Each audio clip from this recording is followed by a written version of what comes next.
एक दफा ये एक ट्रेन पकड़कर निकले और वहां पे जो ट्रेन में बैठे इनके पास पैसे तो थे नहीं। भिक्षु एक अधिकारी जो उनका भक्त, उन्होंने कहा नहीं नहीं बैठ जाइए, कोई समस्या नहीं है। उनकी बात मान के बाबा ट्रेन में बैठ गए। पैसे थे नहीं, टिकट थी नहीं। कुछ स्टेशन चलने के बाद नया टीसी आ गया।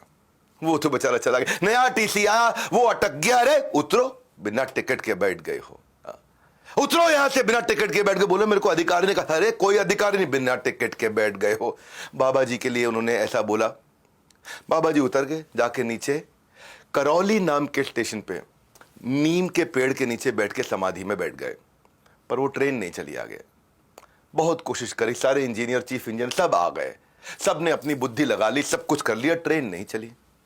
अटक गई ट्रेन, वहीं के वहीं खड़ी के खड़ी रह गई। खूब हरी झंडी दिखाई जाए, हरी झंडी वाला, लेकिन ट्रेन नहीं चली।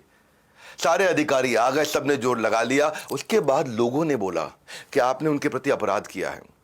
वो बहुत महान संत थे जिनको आपने उतार के नीचे भेज दिया। माना नहीं टीसी। पर जब पब्लिक का प्रेशर बहुत बड़ा, वो टीसी घबरा गया। वो जाकर के उसने फिर पेड़ के नीचे, जो नीम का पेड़ था, करौली स्टेशन पे उनसे माफी मांगी। और जब माफी मांगी, फर्स्ट क्लास कंपार्टमेंट में जैसे ही बिठाया, ट्रेन चल पड़ी। और तब से उनका नाम पड़ गया नीम करौली। आपको पता है आज भी लाखों लोग हर साल कैंची धाम आश्रम में जाकर के कंबल क्यों भेंट करते हैं, क्यों कंबल चढ़ाए जाते हैं? इसके पीछे की कथा सुनिए। नीम करौली बाबा हमेशा कंबल उड़ा रखते थे। एक दिन अचानक वो सबको छोड़ के निकले, बड़े खास उद्देश्य से निकल के। अपने एक बुजुर्ग, एक ऐसे दंपत्ति थे जो उनको बहुत मानते थे। बोले आज रात को आपके घर पर रुकने आए। वो हैरान। बोले जिनको हम भगवान का स्वरूप मानते हैं, वो स्वयं हमारे घर पे आ गए सोने के लिए। गरीब थे बहुत, तो जो भी कुछ खाने का संसाधन था उनको दिया, उनको भोजन लग किया, एक तरह से भोग चढ़ाया उनको। और एक चारपाई थी, उस चारपाई पर उनको सुलाया, बाकी दोनों जमीन पर सो गए। उस दिन रात को जैसे जैसे आधी रात बीतने के बाद नीम करौली बाबा कराहने लगे। बहुत आवाज आने लगी, जैसे कि उनको बहुत मार रहा हो, बहुत पीट रहा हो। वो सोए हुए थे। बुजुर्ग दंपत्ति ने उनको उठाना भी ठीक नहीं समझा और खुद वो सो नहीं पाए, क्योंकि वो करा रहे थे। इतना उनको दर्द हो रहा था, बहुत बहुत बहुत तेज दर्द हो रहा था। हिल रहे थे, कांप रहे थे, वो दर्द उनको देख रहे थे। तो जब वो सुबह उठे, उठते ही नीम करौली बाबा ने धीमे से इस कंबल को आराम से लपेटा। आराम से लपेटने के बाद बुजुर्ग दंपत्ति को दे दिया। बोला इसे गंगा में प्रवाहित कर देना, कंबल खोल के मत देखना। ये बड़े हैरान हो गए दोनों। कंबल को प्रवाहित कर दें, खोल के ना देखे। कंबल जैसे ही उठाया, कंबल बहुत भारी, ऐसा लगा जैसे इसमें लोहा भरा पड़ा है, बहुत भारी कंबल। बहरहाल उन्होंने गुरुदेव की आज्ञा, कंबल नहीं खोला, जाकर के प्रवाहित किया।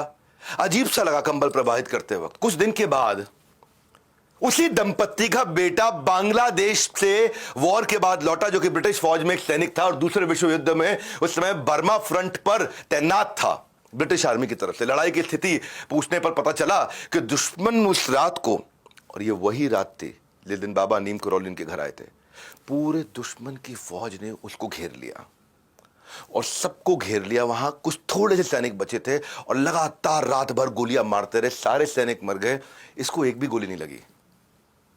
मेरे बोलते बोलते रोंगटे खड़े हो रहे हैं। इसको एक भी गोली नहीं लगी।